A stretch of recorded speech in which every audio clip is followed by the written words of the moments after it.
Hello again. Today we're talking about congruent triangles, and we're learning how you don't need to know all of the parts of a triangle to know that two triangles are congruent. There are some postulates that we can use to prove that triangles are congruent, and one of those is ASA, or the angle side angle postulate.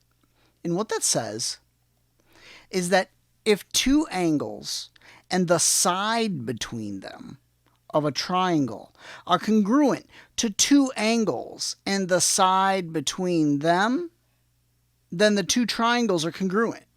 Okay? And what that might look like is this. Here I have triangle ABC and triangle WXY. And notice that we have angle A is congruent to angle W, and angle C is congruent to angle Y. And also notice that we have a congruent side between those angles on each triangle. So the way I would actually write this is I would write this that triangle ACB is congruent to triangle WYX,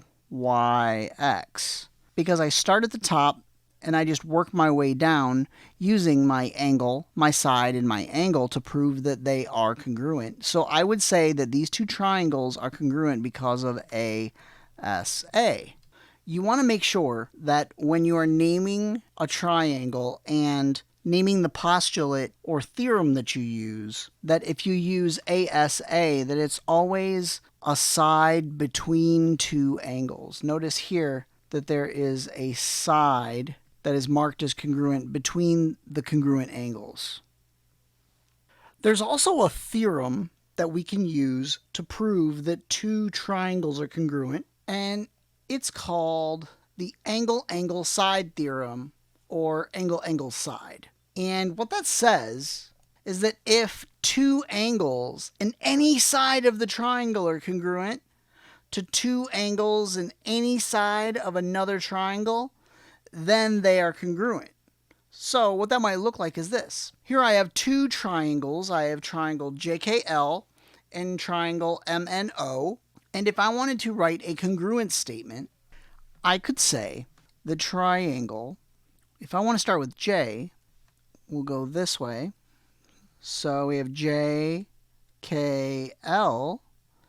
is congruent to triangle. Okay, so where should we start? Notice I started with J, which has no angle marked. So the one that doesn't have an angle marked on the second triangle would be M. So I'll start with M.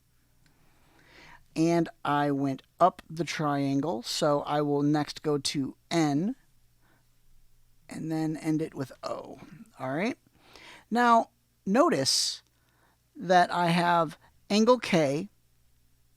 Notice angle K is congruent to angle N, and angle L is congruent to angle O, and line segment JL is congruent to line segment MO.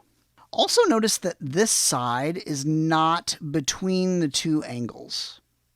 Okay, that's very, very important. Otherwise, we could have used angle side angle, but this side is outside of the two angles. It's not right in between them. And that was what makes this an example of angle-angle side. Okay?